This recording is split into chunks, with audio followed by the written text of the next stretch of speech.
الفيديو ده هقول لك يعني ايه جرافيك ديزاين وايه استخداماته واهم الخطوات علشان تتعلم الجرافيك. قبل ما ابدا حابب اقول لك ان موضوع النهارده مرتبط بمواضيع جايه كتير، فتاكد انك عامل اشتراك هنا على القناه علشان تشوف كل الفيديوهات اللي جايه ان شاء الله. فمن غير ما اضيع وقتك فضلي دماغك وحضر مشروبك اللذيذ ويلا بينا نبدا موضوع الفيديو.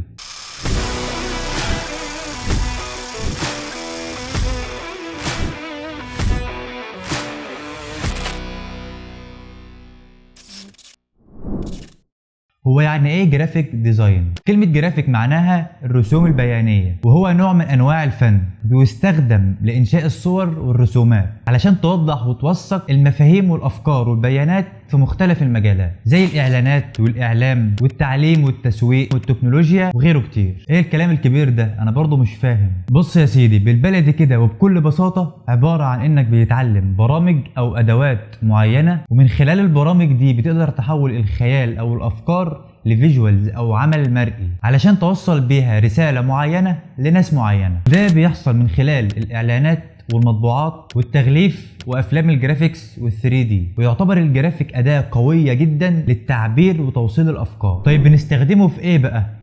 بنستخدمه في حاجات كتير، عد معايا. بنستخدمه في التصميم المعماري، التصميم الصناعي، التصميم الداخلي، تصميم الويب، الازياء، الرسم، الالعاب. وبالمناسبة كل دي تخصصات مختلفة هنعرفها مع بعض كمان شوية، فتابع معايا الفيديو للاخر. وقف هنا كده. قبل ما اكمل الفيديو عاوز اسالك سؤال: ايه الدافع اللي خلاك عاوز تتعلم مجال الجرافيك؟ بتحب الالوان وشغل التصاميم مثلا، او عايز تتعلم مهارة جديدة تغير بها مسار شغلك او تزود دخلك؟ شفت صاحبك بيشتغل في المجال ده وعجبك الموضوع وعايز تجرب؟ ايا كانت اجابتك، انا ليه بسالك السؤال ده؟ الحقيقة السؤال ده مهم جدا، لان من خلاله هتعرف تحدد هدفك في البداية، هيساعدك تعرف انت داخل المجال ده ليه، وبرضه هيكون عندك حافز ومتحمس دايما انك تستمر مهما كانت الصعوبات اللي هتقابلك. نكمل موضوع الفيديو. ايه الخطوات اللي تعملها علشان تتعلم الجرافيك ديزاين؟ 1. انك تتعلم المبادئ الاساسيه للجرافيك ديزاين. كل مجال ليه اسس وقواعد ومبادئ لازم تعرفها وتطبقها علشان تنجح فيه. من اهم المبادئ دي في الجرافيك التكوين، الالوان، الخطوط، التوازن، التناسق، التباين، الترتيب، وكل ده هتعرفه لما تبدأ. 2. اختار المجال المناسب ليك. الجرافيك ديزاين اسم لمجال كبير تحته أقسام كتير، زي تصميم الإعلانات والبوسترات، تصميم الشعارات، تصميم المطبوعات، تصميم المواقع الإلكترونية، تصميم الألعاب، تصميم الأزياء والملابس، تصميم فيديوهات الموشن جرافيك، تصميم المنتجات، تصميم الهندسي أو المعماري، تصميم الرسوم المتحركة، تصميم أفلام الجرافيكس وال3 دي. كل دي مجالات مختلفة، وهتكلم عن كل المجالات دي بالتفصيل في الفيديو الجاي علشان هوريك أمثلة وهقول لك على البرامج اللي تستخدمها لكل قسم، فيستاهل انه يتعمل له فيديو مخصوص الصراحه. 3. مصادر تتعلم منها. بعد ما خلاص اخترت المجال اللي هتكمل فيه، شوف كورسات للمجال ده وابدا اتعلمه، وهسيب لك في الديسكريبشن اهم وافضل الناس اللي اتعلمت منها الجرافيك. 4. الممارسه. لازم تمارس وتطبق كل يوم على اللي بتتعلمه بشكل عام. التدريب والممارسة هو عامل رئيسي في انك تتعلم وتحسن مهاراتك، وهتساعدك في الابداع والسرعة والكفاءة والانتاجية بشكل اسرع. وده هيودينا على رقم 4، وهو البورتفوليو او معرض الاعمال. وده طبعا بعد ما يكون خلاص اتعلمت الاساسيات، هتبدأ تطبق اللي اتعلمته